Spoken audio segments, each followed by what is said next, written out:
Had to be done. Yo, what's up guys, Sam here. So today we're talking about some iMac Tidbits. I know you've seen the images, you know it comes in colors, you know what it looks like. I don't want to spend any more time talking about that. I want to hit the deeper cuts, the hidden things, stuff that, well, quite frankly, Apple didn't make that clear because I've done some deeper digging and there's some things you should be aware of before buying this machine. So if you're looking forward to this video, drop a like down below and of course, hit that subscribe button, tap that bell for notifications so that you always stay up to date on the latest Apple news.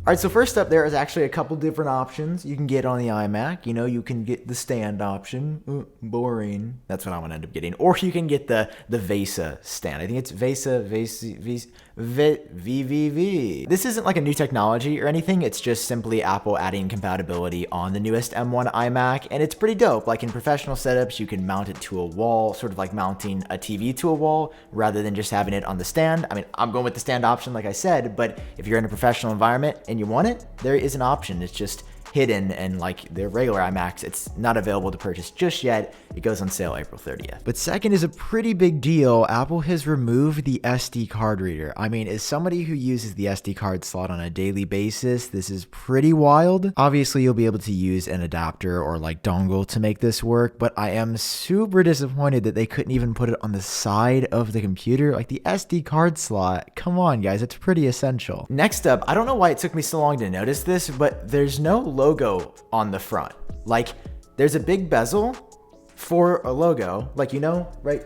You see that? That's the, well, it's kind of dark, but there's an Apple logo in the middle. You know, iMacs have the Apple logo in the middle. Yeah, on the new Mac, it's just not there. And more than that, the literal bezel is all white. This is also something that my brain filled in the details of before I really processed it. The white is like such a take on the nostalgic, colorful iMac. I mean, everything in Apple's marketing and the imagery and the way that things move is reminiscent of those original iMacs, the thing that introduced me to Apple in the first place. And it's also worth noting that it seems like the front of these iMacs is a very different shade of color than the rear and the sides. Like this looks red, but it's actually pink. Same for the dark blue and purple. They look really light on the front to match, I guess, the white bezel, but dark on the sides. Personally, I think it would have looked better if they would have just gone dark all the way around. Yeah, I mean, I think it'll be okay.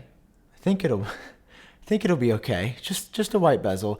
I thought there was one with black. Like I said, my brain just filled in the details. There is not. It is only and exclusively white bezels on the new 24-inch iMac. And tying into these colors, Apple's done a really interesting thing with the models here. So you know how like most Apple products, like the iPhone 12, whether you get the mini or the normal 12, they come in the same colors, and like, you know, the iMac has just always been available in silver. Apple has tiered the colors. So you gotta pay a little bit more for some. Like the base iMac, you can only choose from blue, green, pink, which again looks like red, and silver. And if you go up a tier to the non-base iMac, that's when you get the additional yellow, orange, and purple. So if you want yellow, orange, or purple, you have to spend a minimum of $1,500. It's $200 more for the color, and also you're getting better specs as well, like an extra core in the GPU, and then you can upgrade the RAM and stuff on these models. But worth noting, you can't get all the colors in the base model. I've never seen Apple do something like this. It seems like they would just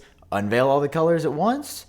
Don't know why, but it's limited. You better have that cash to get that yellow, purple, or the other one. And there's a similar situation with the keyboard. While you're gonna get a color-matched standard Magic keyboard when you buy the lower-end iMac, you don't get Touch ID unless you step it up a little bit. And Apple doesn't currently sell these separately, so it's unclear if like the keyboard, it's supposed to work with all M1 Macs backwards compatible, even the ones with Touch ID, but Apple hasn't put it on sale yet. So I'm sure there's gonna be somebody out there that like buys the new iMac and then just puts their keyboard on eBay right away. But hopefully as we get closer to April 30th, when you can order these, Apple will put it up online. Cause like, I mean, I'm not gonna buy one, but for people that don't wanna buy a whole new Mac, but want Touch ID on their computer for the first time, it'd be a great way to just buy a keyboard and get some new functionality on your computer. But let's be honest with ourselves here. Does this guy really look like somebody who uses protection? Yeah, I'm gonna need some protection if I'm looking at you all day, cause you're looking a little rough. You're looking a little rough. He doesn't use protection. I use protection. That's why I use WeVPN. See, the guys over at WeVPN came from all the other VPN companies that were doing sketchy stuff to make a product that was fundamentally better. And this month, they're celebrating their anniversary, which means they've introduced the 2 years plan that includes 2 months for free, which means you're only paying $2.69 a month to access all the premium features, over 50 server locations, and access to BBC iPlayer, Hulu, Netflix, all your favorite streaming services to unblock the content you want. And just for iUpdate viewers, on top of the anniversary deal, you're getting an additional 10% off at checkout when you go to wevpn.com/iupdate. So my challenge to you is this: whether you just heard about a VPN today or you've been using a different one for years, if you like me, if you trust what I do here, then go over to wevpn.com/iupdate and get started today. Something else that's not sold separately is the braided lightning cable that's included with these computers, and these are fresh, okay? It is a lightning to USB-C cable to charge like the mouse and the keyboard or the trackpad that you get, but here's the thing. It's custom to the computer, so it color matches whatever iMac you get. And again, just like the Magic accessories, it's not on sale separately just yet. The power cable is also braided as well and got a significant upgrade with MagSafe. But they didn't call it MagSafe? No, remember MagSafe on the original MacBooks, how it was magnetic and it snapped in, so if somebody tripped, it would just pull out the power without ripping your computer down. Well, Apple introduced that back on the iPhone 12 series this year. It was awesome. And then it's on the iMac. It's a magnetic snap-in. You guys don't meme that animation of my hand. When you snap this in here now, what happens is it attaches just like MagSafe on the original MacBooks, but it's not called MagSafe, and the power cable goes into something that it's not gone into before. Traditional iMacs have been pretty thick, which allowed Apple to include a power supply, but just like on the MacBooks, you know how you get that like power square, you know, that's like pretty large. That is what you're getting on the iMac now. On the standard iMac, it's just the normal power brick. Like it plugs in one end magnetically and then it's braided on the other side, so it still feels very nice and premium. But on the more expensive iMacs, you get a built-in Ethernet port. Like, this is one of the weirder big quotes, innovations. Like, if Apple really couldn't include an Ethernet cord, I think this was a really good idea to put it here, but it's a bit odd that your Ethernet will go into your power supply and then through the power supply into your Mac somehow. I mean, assume it's fast. It's like gigabit, they said, so it seems to be a pretty good idea. But again, like the thinness of this device making the power supply separate, making the Ethernet port in a different spot, it's also had an effect on the headphone jack. It looks like it's on the left side of the device now, left or right. It's hard to tell in the pictures, but it's on the side. I mean, listen, thank God it is still here, because they could get away with it on the iPhone, but I use my headphone jack pretty much every hour of every second I'm using the headphone jack. And if that was gone, I'd be heartbroken and angry. And I'd be showing up at Tim Cook's store to set things straight. No, I wouldn't do any of that. But I would be really salty, and I'd probably tweet a bunch.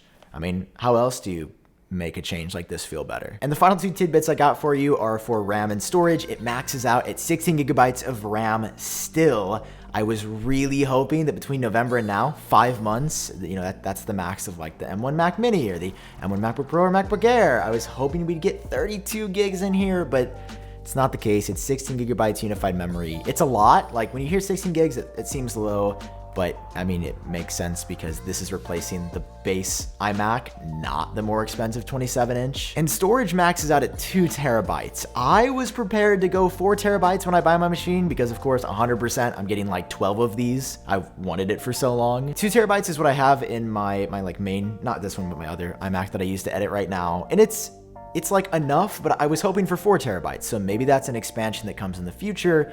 Or most realistically, it's probably Apple waiting for M1X Max later this year, the new MacBook Pro, the larger 30 to 32-inch iMac. That's when we're gonna see the proper spec'd out options. So just a PSA, for everybody, this isn't the iMac, this isn't powerful enough, this is just M1. You're right, but this is replacing the lowest end iMac.